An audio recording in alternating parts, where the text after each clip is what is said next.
அல்ஹம்துலில்லாஹ் வஸ்ஸலாத்து வஸ்ஸலாமு அலா ரசூலில்லாஹ் வ அலா ஆலிஹி வ ஸஹ்பிஹி வ மன் வலா.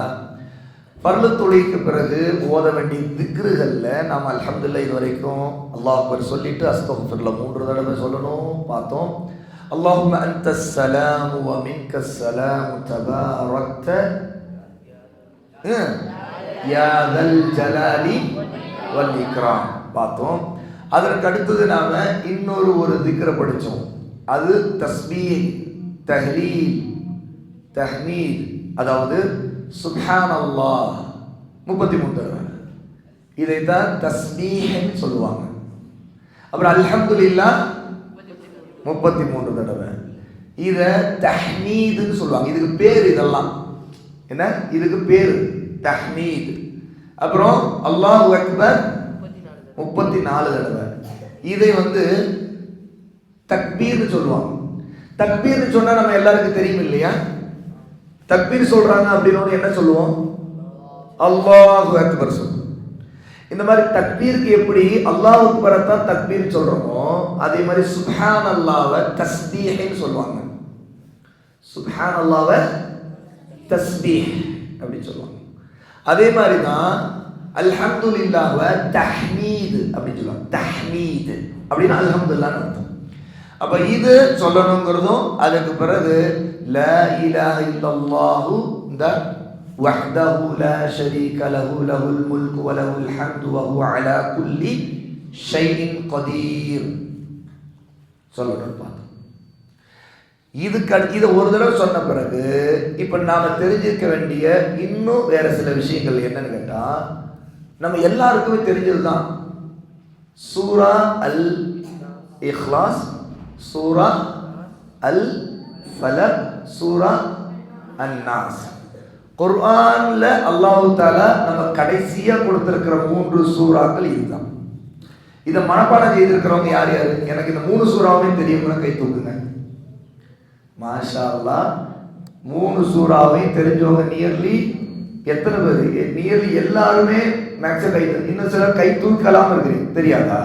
இப்ராஹிம். அப்போ அதாவது தூக்க கலக்கத்துல கை தூக்காம இருந்தீங்கனாலும் தப்பு தான். பாருங்க, எல்லாரும் மாஷா அல்லாஹ் தெரிஞ்சு வச்சிருக்கிறீங்க. பாரக்கல்லாஹ், அல்லாஹ் உங்களுக்கு பரக்கத் செய்யட்டும். மாஷா அல்லாஹ், நீங்க வந்திருக்கிறவங்க எல்லாருமே அல்லாஹ்வுடைய மார்க்கத்தை ஓரளவுக்கு படிக்கிறதுக்கு மாவுல் அந்த அட்மாஸ்பியர்ல இருந்து தான் வந்திருக்கிறீங்க. இந்த 3 சூறாக்களை நாம ஓதுறது. இங்க பாருங்க என்ன எழுதியிருக்கிறது. சூரா அல் இக்லாஸ், சூரா அல் ஃபலக், அன்-நாஸ் ஆகியவற்றை ஒரு முறை ஓதுதல். ஆனா ஃபஜ்ருக்கு பிறகு மக்ரிப் தொழுகைக்கு பிறகு மட்டும் 3 முறை ஓதுதல். 5 வேளை தொழுகையில ஃபஜ்ருக்கும் மக்ரிபுக்கு பிறகு மட்டும் 3 தடவை ஓதுறது. மற்ற வேளையில் ஒரு தடவை ஓதுனா போதும். சரியா? ஒருத்தரால எவ்வளவு முடியுமோ அவ்வளவு ஓதலாம். எப்படின்னா, ஃபஜ்ருக்கு பிறகு மக்ரிப் பிறகு ஒரு தடவை என்ன ஓதிக்கலாமா அப்படின்னு உங்களுக்கு டவுட் வருதுன்னு வைங்க. ஓதிக்கிட்டாலும் தப்பு இல்லை. ஆனா சிறந்தது பெஸ்ட் என்ன அப்படின்னு கேட்டா, ஃபர்தீன் ஃபஜ்ருக்கு பிறகு மக்ரிப் பிறகு எத்தனை தடவை ஓதுறது சொல்லுங்க? ஃபஜ்ருக்கு பிறகு மக்ரிப் பிறகு மட்டும் ஃபலக், இது இக்லாஸ், ஃபலக், நாஸ் எத்தனை தடவை ஓதுறது? எத்தனை தடவை? சத்தமா இன்னும் கொஞ்சம். 3 தடவை. ஆனா மற்ற வேலைக்கு ஒரு தடவை போதும். ஆனாலும் நீங்க மக்ரிப் பிறகு அந்த ஃபஜ்ருக்கு பிறகு உங்களால் ஒரு தடவை தான் ஓத முடியும்னா கூட ஓதிக்கொள்ளுங்க, அது தப்பு இல்லை. சரியா? முடிஞ்ச வரைக்கும். ஏன்னா இது ஒரு சுன்னானா நாம செய்த நன்மை அல்ஹம்துலில்லாஹ். செய்யாவிட்டாலும் விட்டுட்டோம் அப்படிங்கனால நமக்கு அல்லாஹ் தண்டிக்க மாட்டான். இதுக்காக நீ விட்டுட்டியே, கட்டாயம் கம்பல்சரி நீ ஏன் விட்டுட்ட அப்படின்னு நல்லா கேட்க மாட்டான். ஏன்னா இதெல்லாம் நமக்கு நிறைய நன்மைகள் கிடைக்கிற ஒரு விஷயம். இந்த திக்ருகள் என்ன, நேரம் உட்காருங்க, இப்படி கை வச்சிங்கன்னா அந்த இப்படி கை வச்சிங்கன்னா நல்ல சுகமா இருக்கும். பார்த்தீங்களா? நல்ல சுகமா இருக்கும். அடுத்து அதாவது அப்படி கண்ணு தானா மூடும். அதனால உட்காந்துருக்கு இப்படி கை வச்சிடாதீங்க. இப்படி வச்சிங்கன்னா ஆட்டோமேட்டிக் கண்ணு தானா மூடும். யூஷா போய் முகத்தை கழுவிட்டு வாங்க. எழுங்க பிஸ்மில்லா, எழுங்க. நான் அப்படி பார்த்துக்கிட்டே தான் உங்கள்கிட்ட நடத்துவேன். அப்போ இதை அல்ஹம்துலில்லாஹ் எல்லாரும் மனப்பாடம் தான் பண்ணியிருக்கிறோம் மேக்சிமம். போங்க போய் முகத்தை கழுவிட்டு வாங்க. இப்ராஹிம் நீங்களும் அப்படி 2 பேரும் பக்கத்தில் உட்காந்து கண்ணு சொக்குது பாருங்க. போங்க. இப்போ அல்ஹம்துலில்லாஹ் யார் இங்க சூரா அல் இக்லாஸ அழகா ஓதி காட்டுறோம்? வாங்க. யாரு? மாஷா அல்லாஹ் வாங்க. சூரா அல் இக்லாஸ அழகா ஓதுங்க இன்ஷா அல்லாஹ். பாரக்கல்லாஹ். அல்லாஹ் உங்களுக்கு பரக்கத் செய்வான் பிள்ளைங்களா. மாஷா அல்லாஹ். இப்படி பக்கத்தில் வச்சுக்கோங்க. أعوذ بالله من الشيطان الرجيم بسم الله الرحمن الرحيم قل هو الله أحد الله الصمد لم يلد ولم يولد ولم يكن له كفوا أحد. மாஷா அல்லாஹ் மாஷா அல்லாஹ். அடுத்து சூரத்துல் ஃபலக் யார் ஓத விரும்புறீங்க? மாஷா அல்லாஹ் வாங்க.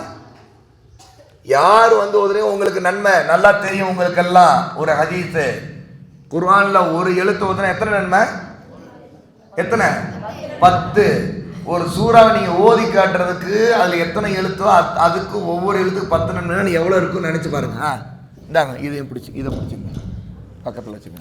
أعوذ بالله من الشيطان الرجيم بسم الله الرحمن الرحيم قل أعوذ برب الفلق من شر ما خلق ومن شر غاسق إذا وقب ومن شر النفاثات في العقد ومن شر حاسد إذا حسد.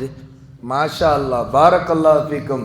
அடுத்து சூரத்து நாஸ் ஓத விரும்புகிறோம். பார்த்தீங்களா இப்போதான் எல்லாரும் ஒவ்வொருத்தரா அதிகமாக கை தூக்க ஆரம்பிச்சிட்டீங்க. நீங்கள் வாங்க. மாஷா அல்லாஹ் பாரக்கல்லாஹு ஃபீக்கும். Very good. அப்படிதான் ஆர்வமாக இருக்கணும். நம்ம அமல்கள் செய்கிறதுல ஆர்வமாக இருக்கணும். இப்படி திரும்பிங்க. இப்படி வாய் பக்கத்தில் வச்சுங்க. ஓதுங்க. குல் அஊது பிரப்பின் நாஸ் மலிக்கின் நாஸ் இலாஹின் நாஸ் மின் ஷர்ரில் வஸ்வாஸில் கன்னாஸ் அல்லதி யுஸ்விசு ஃபீ சுதூரின் நாஸ் மினல் ஜின்னதி வன்னாஸ். வெரி குட் மாஷா அல்லாஹ். இப்போ போய் உட்காந்துங்க. உங்கள் பேர் என்ன? அம்மா. பாரக்கல்லாஹ். பாருங்க சஹாபாக்களுடைய பேர் வச்சிருக்காங்க உங்க ஃபாதர் மதர். மாஷா அல்லாஹ். இப்போ இந்த 3 சூறாக்களை 5 வேளை தொழுகைக்கு பிறகு ஓதும்போது இப்போ நம்ம பார்த்தது போல ஃபஜ்ருக்கு பிறகும் மக்ரிப் பிறகு மட்டும் 3 முறை ஓதுறது இருக்குது. இப்போ அல்ஹம்துலில்லாஹ் நம்ம எல்லாருக்கும் தெரியும்.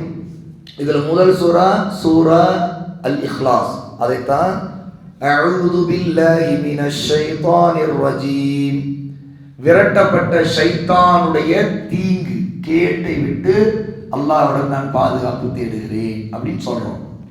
பிஸ்மில்லாஹிர் ரஹ்மானிர் ரஹீம், அளவற்ற அருளாளன், அதாவது எல்லா படைப்புகளுக்கும் கருணை காட்டக்கூடியவன், மெர்சி காட்டக்கூடியவன், நிகரில்லாத அன்புள்ளவன், எல்லார் மேலும் ரொம்ப பாசம் அன்பும் உள்ளவன். அப்படிப்பட்ட அல்லாஹ்வின் பெயரை கொண்டு நான் ஆரம்பம் செய்கிறேன். குல் ஹுவல்லாஹு அஹத், நபியே நீங்கள் எல்லோருக்கும் சொல்லுங்கள் அல்லாஹ் அவன் ஒருவன் தான். அப்படின்னா என்ன? அல்லாஹ் ஒருவன் தான் வணக்கத்திற்குரியவன், ஒரு இறைவன் தான் நமக்கு இருக்கிறான். நம்ம படைச்சது யாரு? அல்லாஹ். அல்லாஹ் 2 பேரா 5 பேரா 100 பேரா? எத்தனை? ஒருவன். வானம் பூமி கடல் மலைகள் எல்லாத்தையும் படைச்ச அந்த அல்லாஹ் ஒருவன் தான். அவன் தான் உண்மையான இறைவன். அதனால தான் நாம அந்த அல்லாஹ் மட்டும் தான் வணங்கணும்னு எல்லாருக்கும் சொல்றோம், எல்லா மக்களுக்கும் சொல்ல வேண்டும். ஏன்னா இன்னைக்கு மக்கள் எதையெல்லாம் வணங்குறாங்க, எதை வேணாலும் வணங்குறாங்க. ஆனா அல்லாஹ் சொல்றான் குல் ஹுவ அல்லாஹு அஹத், அல்லாஹு ஸமத். அல்லாஹ் எப்படிப்பட்டவன்? அவன் எந்த தேவையும் இல்லாதவன், அவனுக்குன்னு ஒரு தேவை இல்லவே இல்லை. நமக்கு நிறைய தேவை இருக்கு. தூங்கணும், தூக்க தேவைனாலதான் தூங்கணும். நைட்டு படுத்தோம் எழுந்தோம், அதுக்கு பிறகு கொஞ்ச நேரத்தில் பசி வரும், உண்மையா இல்லையா? அதனால சாப்பிடுவோம். அதனாலதான் சாப்பாடு கொஞ்சம் லேட்டாகும் சொல்லிட்டு காலையில ஒரு டீ குடிச்சுக்கலாம், ஒரு பால் குடிச்சுக்கலாம், காபி குடிச்சுக்கலாம், அல்லது ஏதாவது நொறுக்கு தீனி காலையில என்ன செய்யறாங்க, கஜூர், அந்த போண்டா ஏதாவது சாப்பிட்றாங்களா இல்லையா? தென்காசியிலேருந்து வந்திருக்கீங்க, யாராவது இருக்கீங்களா இங்க? இல்லை. தென்காசியில் பார்த்தா காலையில் பஸ் ஸ்டாண்டில் ஒரு 4:30 மணி 3 மணிக்கு மொத்தம் என இறங்கினா கூட பார்த்தா அந்த உப்புமா கேள்விப்பட்டிருக்கீங்களா? இந்த ராஜபாளையத்து பக்கத்துல இருந்தா, நீங்களே ராஜபாளையம் அப்பான்னு எல்லாம் ராஜபாளையம் தானே, உண்மை தானே? இப்படி சுட சுட சுட சுட உப்புமா போட்டு கூட்டம், பெரிய கூட்டம் இருக்கும், பல கடைகள் இருக்குது. அதுக்கு 3:30 மணி 4 மணி 5 மணி வாக்குலயே ஒரு இலையில அப்படி உப்புமா வச்சு வச்சு கொடுப்பாங்க. அது 20 ரூபாய்ன்னு நினைக்கிறேன், 15 ரூபாய் 20 தானே. சுட சுட சும்மா லைட் அப்படி சர்க்கரை போட்டு போட்டு தருவாங்க. அப்படி சாப்பிட்டுட்டு இந்த விவசாயம் வேலை செய்யறவங்க காலையில் போயிட்டே இருப்பாங்க, சாப்பிட்டுட்டு போயிட்டே இருப்பாங்க. பசி நமக்கு தேவை பாருங்க. ஒவ்வொருத்தரும் ஒவ்வொரு ஏரியாவில் ஒவ்வொரு மாதிரி. அப்புறம் சாப்பாடு, அப்புறம் ரெஸ்ட். ரொம்ப ஓட முடியல அப்படின்னா நோய் வந்துடுது. நோய் முவாது சொல்றாரு, சிலர் 2 மணிக்கு எழுந்து பிரியாணி சாப்பிட்றாங்க அப்படின்னு சொல்லிட்டு. நம்ம நாக்குக்கு ருசி தேவை, பசி, ஏதோ நம்மளுடைய வீக்னஸ் நிறைய இருக்கு. ஆனா அல்லாஹ்வுக்கு எதுவுமே இல்லை. இதெல்லாம் அல்லாஹ்வுக்கு இந்த எந்த தேவை இல்லை. அவனுக்கு பிள்ளை குட்டிக்கு கூட தேவையில்லை. அதனால தான் அல்லாஹ் அடுத்து சொல்றான் பாருங்க. அடுத்த ஆயத்து என்ன? அல்லாஹு ஸமத். அதான் அல்லாஹ் எந்த தேவையும் இல்லாதவன்னு அர்த்தம். அப்புறம் லம் யலித் வலம் யூலத். என்ன அர்த்தம் தெரியுமா? யார் தெரிஞ்சவங்க? யாரையும் அவன் யாரையும் பெறப்படவும் இல்லை. அதாவது அவன் யாரையும் பெற்றெடுத்து அவனுக்கு மகன் பிள்ளைகள் இல்லை. அவன் யாருக்கும் பிள்ளைகள் இல்லை. அதாவது அவனுக்கு ஃபாதர் மதர் இல்லை. அல்லாஹ்வுக்கு ஃபாதர் மதர் பிள்ளை குட்டி இதெல்லாம் இல்லை. இப்ப நாமெல்லாம் நம்முடைய தாய் தந்தைக்கு பிள்ளைங்க. நம்முடைய தாய் தந்தைய ஃபாதர் மதர்லாம் அவங்களுடைய தாய் தந்தைக்கு பிள்ளைங்க. நாளைக்கு நாமளும் நீங்களும் பெரிய பிள்ளைகளான பிறகு உங்களுக்கு கல்யாணம் பண்ணி வச்சுருவாங்க. அல்லாஹ் உங்களுக்கு இன்ஷா அல்லாஹ் குழந்தைகள் கொடுப்பான். ஆமா, இதெல்லாம் நமக்கு தேவைப்படும். நம்ம தாய் தந்தைக்கு நாம தேவை, நம்ம மேல அக்கறையா பாத்துக்கிறாங்க, கொண்டுக்கிறாங்க இல்லையா? இந்த மாதிரி எல்லா விஷயத்திலும் நமக்கு யாரையோ டிபெண்ட் பண்ணியிருப்போம். நாமெல்லாம் நம்முடைய ஃபாதர் டிபெண்ட் பண்ணியிருப்போம். நம்மளுடைய யார் இருக்கிறாங்களோ அவங்களோட டிபெண்ட் பண்ணியிருப்போம். அல்லாஹ்வுக்கு அல்லாஹ் யாரும் டிபெண்ட் ஆகுறதில்ல. அவனுக்கு எது யாரும் தேவையில்லை. நம்ம எல்லாரும் அல்லாஹ்வுடைய அடிமைகள் தானே தவிர பிள்ளைங்க இல்லை. நம்ம சாலே கண்ணை தொடைங்க, போய் முகத்தை கழிட்டு வாங்க, எழுங்க சட்டுன்னு. ஆமா, அல்லாஹ் ஆணும் கிடையாது பெண்ணும் கிடையாது, நாம எதுக்கு நம்ம அவன்னு சொல்றோம் அப்படின்னு கேட்கிறாங்க. இது நாம அல்லாஹ்வை சொல்றதுக்கு அரபியிலே தமிழ்ல நமக்கு இதுதான் வழி. வேற வார்த்தை சொல்லி சொல்ல முடியாது. ஏன்னா அல்லாஹ் அரபி மொழியில குர்ஆனை இறக்கியிருக்காங்க இல்லையா? அவனே ஹுவ அப்படின்னு சொல்லிடுவான். ஹுவன்னா தமிழ்ல சொல்லணும்னா அவன் அர்த்தம். அதனால அல்லாஹ் சொல்லியிருக்க மாதிரி. ஆனா அல்லாஹ் ஆணும் இல்லை பெண்ணும் இல்லை. ஏன்னா அவன் மனுஷன் இல்லை. அவன் மனுஷன் இல்லை, ஜின் இல்லை, மலக்கு இல்லை. மனுஷன் ஜின்னு மலக்கு இதெல்லாம் யாரு? அல்லாஹ் படைச்சது. அல்லாஹ்வை யாரும் படைச்சது இல்லை, படைக்க முடியாது. அவன் தான் படைக்கிறவன். அவனை யாரும் படைக்க முடியாது. அதனாலதான் எல்லாத்தையும் எல்லாரையும் படைச்சது யாருன்னா அல்லாஹ் பதில் சொல்லுவான். அல்லாஹ் படைச்சது யாருன்னு கேட்டா அந்த கேள்வி தப்புன்னு சொல்லுவோம். ஏன்னா அவன் தான் படைக்கிறவன், அவனை யாரும் படைக்க முடியாது. அப்ப படைக்கவே முடியாத ஒருத்தனை அவனை படைச்சது யாருன்னு கேட்ட கேள்வி, அந்த கேள்வி என்ன? Wrong question. அப்ப அல்லாஹ் எப்படிப்பட்டவன்னா அவன் லம் யலித் வலம் யூலத் வலம் யகுல் லஹு குஃபுவன் அஹத். என்ன அர்த்தம்? அவனுக்கு சமமாக நிகரா ஈக்குவலா யாருமே இல்லை. இப்போ நீங்க இருக்கிறீங்க, 8 வயசுல உள்ளவங்கள வாங்க அப்படின்னா 8 வயசுல உள்ளவங்களாம் வரீங்க. அப்ப 8 வயசு அந்த சமமானவங்க இருக்கிறாங்க. 9 வயசுனா 9 வயசு. அதே மாதிரி பாருங்க, நம்ம எல்லாருக்குமே தலைன்னு ஒண்ணு இருக்குதுல்ல. மனுஷனா இருக்கிற எல்லாருக்கும் தலைன்னு இருக்குது, கைகள் இருக்குது, நமக்குன்னு ஒரு ஷேப் இருக்குது. சில நேரத்தில் ஒரே மாதிரி பிறந்தவங்களும் இருக்கிறாங்க, ட்வின்ஸ். சில நேரத்தில் பார்த்தா வித்தியாசம் இல்லை, 2 பேரும் அண்ணன் தம்பி தான். ஆனா டக்குன்னு நம்மளால கண்டுபிடிக்க முடியாது, ஒரே மாதிரி. அப்போ மனுஷன் நிறைய பேர் இருக்கிறாங்க. விலங்குகள் அல்லாஹ் படைச்ச விலங்குகள், பறவைகள் அதே கேட்டகரியில நிறைய இருக்கிறாங்க. ஆனா அல்லாஹ்வுக்கு இணையா யாருமே இல்லை. அல்லாஹ் போல இன்னொரு அல்லாஹ் இல்லை, இன்னொரு கடவுள் இல்லை. கையெடுங்க, தாடையில இருந்து இந்த கை கையிடுங்க, கொஞ்சம் நேரம் உட்காருங்க. அப்போ அந்த அல்லாஹ்வை நம்ம நினைக்கிற தௌஹீத், அல்லாஹ் மட்டும் தான் வணக்கத்திற்குரியவன், இபாதத்துக்குரியவன்கிற அவன் தான் உண்மையான கடவுள், அவனை தவிர வேறு யாரும் உண்மையான கடவுள் இல்லைன்னு சொல்றதான், அந்த கடவுள் அல்லாஹ் எப்படிப்பட்டவன் அப்படின்னு சொல்றதான் நாம இந்த சூரத்துல் இக்லாஸ் அல் இஹ்லாஸ் மனசு சுத்தப்படுத்துறது. இனி கெட்ட எண்ணங்கள், கடவுளை பற்றிய பொய்கள்ல நிறைய மக்கள் நம்புறாங்க பாருங்க. கட்டுக்கதை, எல்லாம் கட்டுக்கதைகள். அது எல்லாம் இல்ல. உண்மை என்னன்னு, இதுதான் அல்லாஹ்னா யாரு, கடவுள்னா யாருன்னு சொல்லி கொடுக்கிற சூரா தான் சூரத்துல் இஹ்லாஸ். யார் ஒருத்தர் இதை மனசுல கொள்றாரோ, நம்புறாரோ, அவருடைய வாழ்க்கையில் ஷிர்க் வராது. அல்லாஹ்வுக்கு இணையா அவர் யாரையும் நினைக்க மாட்டார். கிறிஸ்டியன்ஸ் என்ன செய்யறாங்க, அல்லாஹ்வுக்கு மகன் உண்டு நம்புறாங்க. அதனாலதான் இயேசுவை என்ன சொல்றாங்க, ஏசப்பான்னு சொல்றாங்க. அதாவது இயேசுவ அப்பான்னு சொல்லி ஃபாதராவும் சொல்றாங்க. அதே மாதிரி சன் அப்படின்னு சொல்றாங்க, சன் ஆஃப் காட் அப்படிங்கிறாங்க. அப்போ ஆனா காடுக்கு எதுக்கு சன் தேவையில்லை. அதனால பாருங்க அல்லாஹ் சொல்றான், லம் யலிது வலம் யூலத். 3வது ஆயத்துல பார்க்கிறோம். லம் யலிது வலம் யூலத். இந்த ஒரு ஆயத்து இருக்குல்ல, கிறிஸ்தவ மக்கள் பொய்யா நம்பிக்கிட்டு இருக்கிற தப்பான கொள்கைக்கு சரியான பதில் அது. கடவுள்னா லம் யலித் வலம் யூலத். அவன் யாரையும் பெறல, அவனுக்கு பிள்ளைகள் மகன்லாம் இல்ல, மகள்லாம் இல்ல. வலம் யூலத், அவன் யாரால் பெறப்படல, அவன் யாருக்கு பிள்ளை இல்லை. எப்படி? அவன் தான் அல்லாஹ். அல்ஹம்துலில்லாஹ். இதைத்தான் நாம இந்த சூறால தெரிஞ்சு, இதைத்தான் நாம என்ன செய்யறோம், திக்ருல 5 வேளை தொழுகைக்கு பிறகு இந்த திக்ர ரசூல் ஸல்லல்லாஹு அலைஹி வஸல்லம் ஓத சொல்லியிருக்கிறாங்கன்னா என்ன காரணம்? இந்த தௌஹீத், இந்த அல்லாஹ்வை பற்றி அறிவு நம்ம ஆழமா ஸ்ட்ராங்கா இருக்கும். இருந்துச்சுன்னு வைங்களேன், நம்ம வாழ்க்கையில ஷிர்க்கே வராது. நம்ம தெளிவா இருக்கும். நம்ம யாரும் ஏமாற்ற முடியாது. இதுவும் கடவுள் தான், அதுவும் கடவுள் தான், ஓ அவங்க அப்படி இப்படின்னு சொல்லிட்டு கடவுளை பத்தி என்னென்ன மாயாஜால கதை, அப்படியே ஒரு பில்டப் கொடுத்து கதைகள் என்னென்ன பண்ணி வச்சிருக்கிறாங்களோ அது எல்லாமே பொய் பொய் பொய் பொய்ன்னு சொல்றது தான். அல்லாஹ் தஆலா நமக்கு இந்த சூரத்துல் இஹ்லாஸ்ல சரியான பதில் கொடுத்துருக்காங்க.